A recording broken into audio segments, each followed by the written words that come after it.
নমস্কার, আমি রুমু ব্যানার্জি। আশা করছি আপনারা সবাই খুব ভালো আছেন। এতদিনে আশা করি আমাকে চিনে গেছেন। আমি একজন ইয়োগা, মেডিটেশন এবং প্রাণায়ামা কোচ। আমি লাইফ কোচও। আর আপনাদের সাথে আজকে আমি আরও একটা গুরুত্বপূর্ণ টপিক নিয়ে কথা বলতে চলে এসেছি, যেটা হচ্ছে নজর দোষ। তো নজর দোষ সম্পর্কে আমরা কম বেশি সবাই কিছু না কিছু জানি। কারণ আমাদের বাড়িতে গুরুজনেরা বলেই থাকতেন যে কিছু হওয়ার আগে সবাইকে বলে বসিস না। যেরকম ধরুন প্রেগনেন্সির কথা বা বিয়ে ঠিক হওয়ার কথা বা চাকরি ঠিক হওয়ার কথা, যতক্ষণ না হচ্ছে ততক্ষণ কাউকে বলিস না। তার কারণ হচ্ছে লোকের নজর লেগে যায়। এটা অনেক সময় আমরা যারা ছোট, যারা বয়সে অতটা পাকিনি, বুদ্ধি অতটা ম্যাচিওর নয়, তারা অনেক সময় ভাবি যে না না এরকম কিছুই হয় না। কিন্তু আসলে কিন্তু সত্যি নজর বলে একটা জিনিস আছে, যে নজরটা লেগে যায়। আর সেই নজর লেগে গেলে আপনার কাজটা কিন্তু ঘেটে যেতে পারে। তো সেই ক্ষেত্রে বলে রাখি যে একদমই বড়দের কথা অনুযায়ী কখনোই কোনো শুভ কাজের কথা হওয়ার আগেই কাউকে বলে বসবেন না। যেরকমটা বলছিলাম, বিয়ে ঠিক হওয়ার কথা বা প্রেগনেন্সির কথা বা আপনার কোনো বড় পরীক্ষা দেওয়ার কথা, চাকরির পরীক্ষা হোক বা এমনি পরীক্ষা হোক, ধরুন আপনি ইউপিএসসি দেবেন বা ডাব্লিউবিসিএস দেবেন, এই ধরনের পরীক্ষা বা ধরুন কোনো একটা ভালো আপনি ফ্ল্যাট কিনতে যাচ্ছেন বা কোনো বড় ব্যবসা করতে যাচ্ছেন বা ছোট ব্যবসা করতে যাচ্ছেন, হোয়াট এভার, আপনি আগের থেকেই বলে বসবেন না সবাইকে। কারণ বলে বসলেই কি হয়, সকলে আপনার সামনে তো হাসি মুখে থাকবে, খুব বলবে হ্যাঁ হ্যাঁ খুব ভালো, কিন্তু ভেতরে ভেতরে তার যে রিয়াকশনটা হবে সেটা আপনি জানতেও পারবেন না। আর ঠিক সেই যে একটা নেগেটিভ এনার্জি, সেটাই কিন্তু গিয়ে আপনার ওই কাজের ওপরে পড়বে, আর হওয়া কাজটা বাধা পেয়ে বন্ধ হয়ে যাবে। আপনি নিশ্চয়ই তেমনটা চান না। যদি না চান তাহলে কিন্তু আপনার মুখটাকে বন্ধ রাখতে হবে। খুব সিক্রেটলি আপনার প্ল্যান প্রোগ্রামিং করে আপনাকে এগিয়ে যেতে হবে আপনার গোল পূরণ করার দিকে।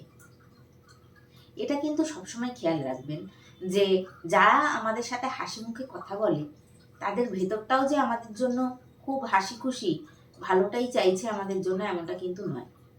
বিশেষ করে আজকে বর্তমান যুগে একেবারেই নয়।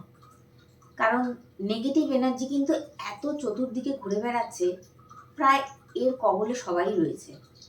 তো সেক্ষেত্রে আপনাকে নিজেকেই সতর্ক থাকতে হবে যে আপনি কিভাবে এই নেগেটিভ মানুষজনের থেকে নিজেকে বাঁচাবেন। ধরুন আপনি বুঝতে পারছেন যে আপনার কোনো এক বন্ধু বা কোনো এক বান্ধবী বা কোনো আত্মীয় বা পাড়া প্রতিবেশী বা যে কেউই হোক, অফিস কলিগ হতে পারে, জানাশোনার মধ্যে কেউ আপনাকে একটা হিংসার চোখে দেখে। সে সামনে প্রকাশ করছে না, কিন্তু আপনি বুঝতে পারছেন। হিংসা পেলে কিন্তু আমরা বুঝতেই পারি, আমাদের একটা সিক্স সেন্স বলে কথা আছে।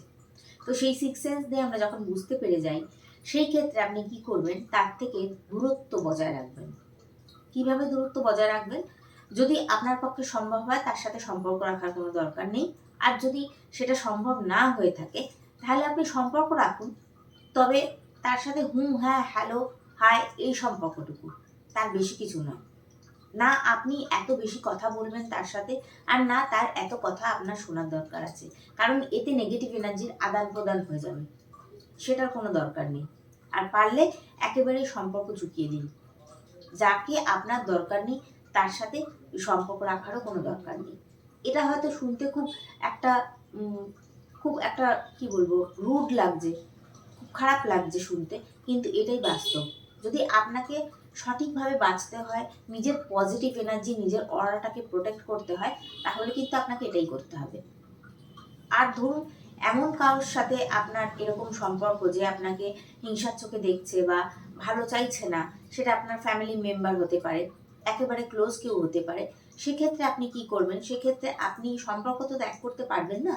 সেক্ষেত্রে আপনি কথা বলা কমিয়ে দিন, তাকে ইনফরমেশন দেওয়া কমিয়ে দিন। সে যেখান থেকে যা জানতে পারছে জানুক, কিন্তু আপনি সরাসরি কোনো ইনফরমেশন দেওয়া তাকে কমিয়ে দিন।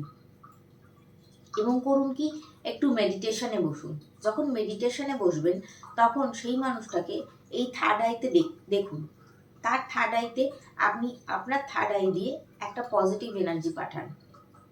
সবসময় মনে রাখবেন এনার্জি কিন্তু কাজ করে। পজিটিভ এনার্জি পাঠাবেন তাকে। সে নেগেটিভিটি আপনার দিকে ছড়াচ্ছে বলেই আপনি কিন্তু তাকে নেগেটিভ কিচ্ছু পাঠাবেন না। তার এরম হয়ে যাক, তার ওরম হয়ে যাক, কোনো নেগেটিভ চিন্তা ভাবনা তার জন্য রাখবেন না। কারণ সেই নেগেটিভিটিটা নিয়ে সেইটাকে আরও মাল্টিপ্লাই করে আপনার দিকে ছুড়ে দেবে। সেই জন্য আপনি ওটাকে নিউট্রাল করার জন্য আপনি সবসময় পজিটিভ থাকবেন এবং আপনি পজিটিভ এনার্জি সমস্ত পাঠাবেন তার থার্ড আইতে।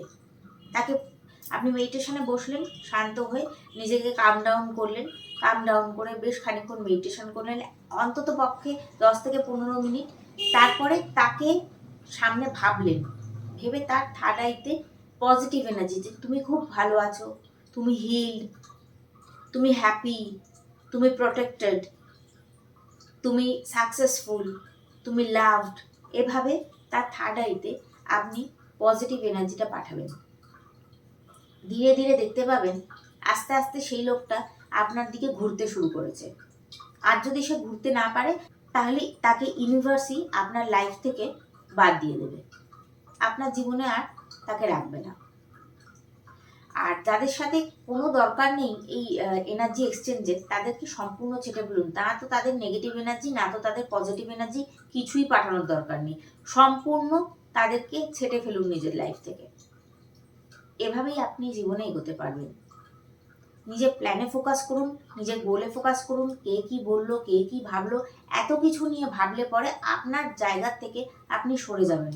আপনার পথে আপনাকে সোজা তাকিয়ে হেঁটে যেতে হবে, কারণ লক্ষ্যটা আপনার অনেক দূর, অনেক বড়।